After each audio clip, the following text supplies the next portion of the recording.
बोली देवादिदेव 1008 महावीर भगवान की जय। संत श्रोमणी आचार्य गुरुवर श्री विद्यासागर जी मुनि महाराज की जय। परम पूज्य 108 मुनिवर श्री प्रज्ञा सागर जी महाराज की जय। द्वादशांगिरवाणी माता की जय। अहिंसा में विश्व धर्म की जय। आचार्य समंत भद्र स्वामी जी की जय। नमः श्री वर्धमानाय निर्धूत कलीलात्मने शालोकानां त्रलोकानां यद विद्या दर्पणायते। देखें परिग्रह परमाणुव्रत का लक्षण 61 नंबर की गाथा है। खोलकर रखें अपनी अपनी किताब अपने पास में और ध्यान से देखें श्लोक का अर्थ। पहले तो पढ़ना सीखें ताकि अच्छी तरह से शुद्धोच्चारण करते आप पाठ कर सकें। देखें है ना, धन धान्यादि ग्रंथम परिमाय ततोधिकेषु निष्प्रहता परिमित परिग्रह स्यादिच्छा परिमाणनामापि। एक बार फिर से, धन धान्यादि ग्रंथम परिमाय ततोधिकेषु निष्प्रहता परिमित परिग्रह स्यादिच्छा परिमाणनामापि। एक बार अलग से, धन धान्यादि ग्रंथम परिमाय ततोधिकेषु निष्प्रहता परिमित परिग्रह स्यादिच्छा परिमाण नामापि। देखो, धन धान्यादि ग्रंथम, धन धान्य आदि कितने परिग्रह है? 10 प्रकार के। धन धान्य आदि 10 प्रकार के परिग्रह को परिमाण करके ततोधिकेषु, ततः में उससे, अधिकेषु अधिक में, निष्प्रहता इच्छा रहित होना, परिमित परिग्रह परिमाण व्रत अपि अथवा इच्छा परिमाण नामक व्रत स्यात् है। इसे देखें, धन धान्यादि 10 प्रकार के बाह्य परिग्रह को परिमाण प्रमाण करके उससे तथा उससे अधिकेषु अधिक में निष्प्रहता इच्छा रहित होना, परिमित परिग्रह परिमाण व्रत अपि अथवा इच्छा परिमाण नामक व्रत है। स्यात् मीन्स है। आगे समझ में किसे कहते हैं परिग्रह परिमाण व्रत?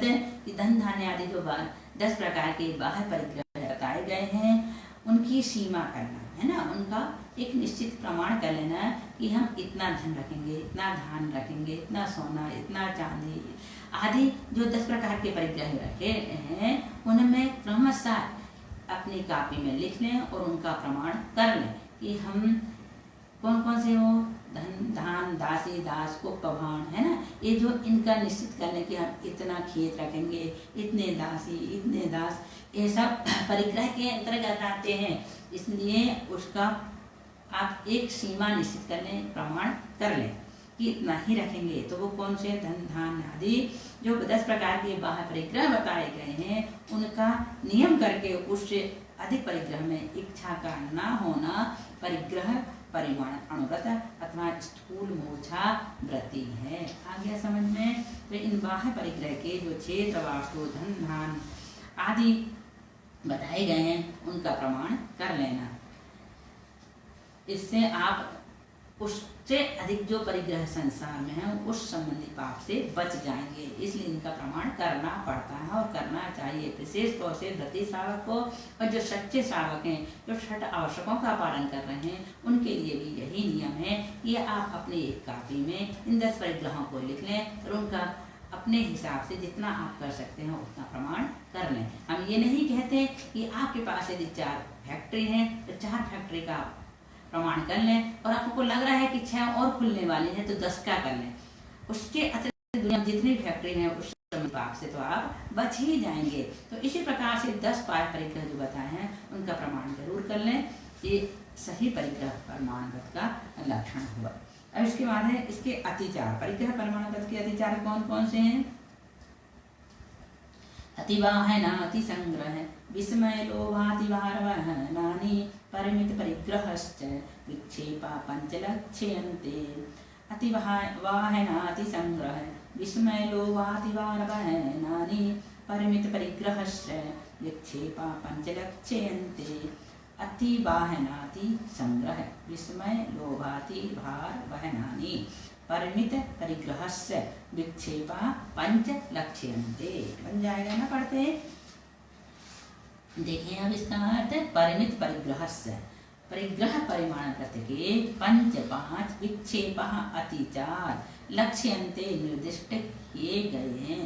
अति वाहन प्रमाण से अधिक वाहन, अति संग्रह करना, अति विस्मय आश्चर्य करना, अति लोभ करना, अति भार बहनानी, अधिक भार लादना, ये क्या है? परिग्रह परिमाण व्रत के अतिचार हैं। कौन कौन से?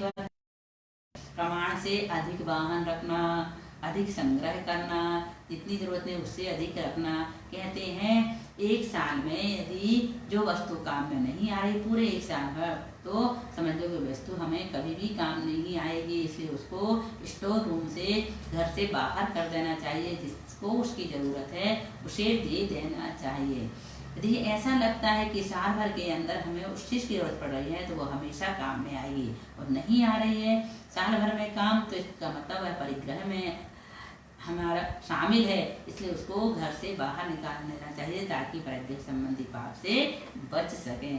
तो और अधिक भार लादना, हम देखते हैं कई लोग क्या करते हैं, नौकर को इतना अधिक कष्ट देते हैं, दिन भर काम कराते हैं, दिन भर पशुधन का यदि उपयोग करते हैं तो उसमें इतना सामान लाद देते हैं, बेचारा वह थक जाता है, झुक जाता है, लेकिन दया नहीं आती। ये सब क्या है? परिग्रह प्रमाण के अतिचार हैं। इससे बचने का प्रयास करना, अधिक संग्रह नहीं करना, अधिक संग्रह जितनी चीज की जरूरत है उतना रखो, हमें भविष्य की चिंता नहीं करना, इतनी चिंता नहीं कि इकट्ठा करके ढेर लगा कर रख लिया और उसमें दोष लगा रहे हैं ना। तो अधिक संग्रह, अधिक आश्चर्य, अधिक लोभ, अति भार लादना, एक और प्रमाण से अधिक वाहन रखना, ये सब परिग्रह परिमाण व्रत के अतिचार हैं। अब 2 श्लोक और हैं, इस अधिकार के इसको पूर्ण करते हैं। अणुव्रतों के धारण करने का फल क्या है? पंचाणु व्रत निधियो निरतिक्रमण फलन्ति लोकम यत्रावधिरष्टगुणा दिव्य शरीरम च लभ्यन्ते। पंचाणु व्रत निधियो निरतिक्रमण फलन्ति लोकम यत्रावधिरष्टगुणा दिव्य शरीरम च लभ्यन्ते। फिर से अलग अलग, पंचाणु व्रत निधियो निरतिक्रमणा फलन्ति स्वलोकम यत्रा बधिरष्ट गुणा दिव्य शरीरम च लभ्यन्ते। निरतिक्रमणा निरतिचार, पंचाणु व्रत निधियो 5 अणुव्रत रूपी निधियां सुरलोकम फलन्ति, सुरलोक को फलती हैं। यत्र जहाँ अवधि ज्ञान 8 गुणा अणिमा महिमा आदि 8 रिद्धियां और दिव्य शरीरम दिव्य परम शरीर लभ्यन्ते प्राप्त किए जाते हैं। कितनी अच्छी बात कह रहे हैं कि अणुव्रत दान करने का क्या फल है? तो निरतिचार 5 अणुव्रत रूपी निधियां श्लोक को मिलती हैं, जहाँ अवधि ज्ञान अणिमा महिमा आदि 8 रिद्धियां और दिव्य शरीरम दिव्य परम शरीर लभ्यन्ते प्राप्त किए जाते हैं। जो इन अणुव्रतों को धारण करते हैं उसका ये फल है कि उसे अणिमा आदि अष्टसिद्धियां प्राप्त होती हैं और देवलोक में जन्म होने से दिव्य शरीर की प्राप्ति होती है। लेकिन इन अणुव्रतों का निरतिचार पालन करना ही इसका फल है ना। अतिचार रहित 5 अणुव्रत रूप निधियां सुरलोक यानी देवगति को प्रदान करती हैं, जहाँ अणुव्रतिधारी जीव के द्वारा अवधि ज्ञान तथा अणिमा आदि 8 विद्याएं और दिव्य शरीर प्राप्त किए जाते हैं। अंतिम श्लोक है, अणुव्रतों में जगत प्रसिद्धि के नाम। कौन कौन से जीव अणुव्रत में प्रसिद्ध हुए हैं? मातंगो धन देवश्च वाणी शरणस्ततः परा नीलिजयश्च संप्राप्ता पूजातिशयमुत्तमम्। फिर से एक बार, मातंगो धन देवश्च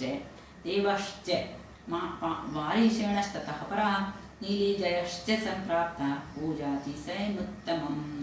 मातंगो धन देवश्च वाणी शरणस्ततः परा नीलिजयश्च संप्राप्ता पूजातिशयमुत्तमम्। कौन कौन प्रसिद्ध हुए हैं, कौन कौन से अणुव्रत में? देखें, मातंग मीन्स चांडाल, च मीन्स और धनदेव सेठ, धनदेव सेठ थे। ततः परा अचौड़े अणुव्रत में वारिसेण नीली च और जय उत्तमम पूजातिशयम उत्तम पूजा के अतिशय को संप्राप्ता प्राप्त हुए हैं। आ गया समझ में? चांडाल और धनदेव अचौड़े अणुव्रत में, वारिसेण नीली और जय उत्तम पूजा के अतिशय को प्राप्त हुए हैं। से लगाओ। अहिंसाणु व्रत में यमपाल नामक चांडाल है ना। यमपाल नामक अहिंसाणु व्रत में कौन प्रसिद्ध हुआ? अहिंसण व्रत में यमपाल नामक चांडाल, सत्याणु व्रत में धनदेव श्रेष्ठ, अचौर्याणु व्रत में वारिसेन राजकुमार, ब्रह्मचर्याणु व्रत में नीली और परिग्रह प्रमाण व्रत में जय राजा उत्तम पूजातिशय को प्राप्त हुए हैं।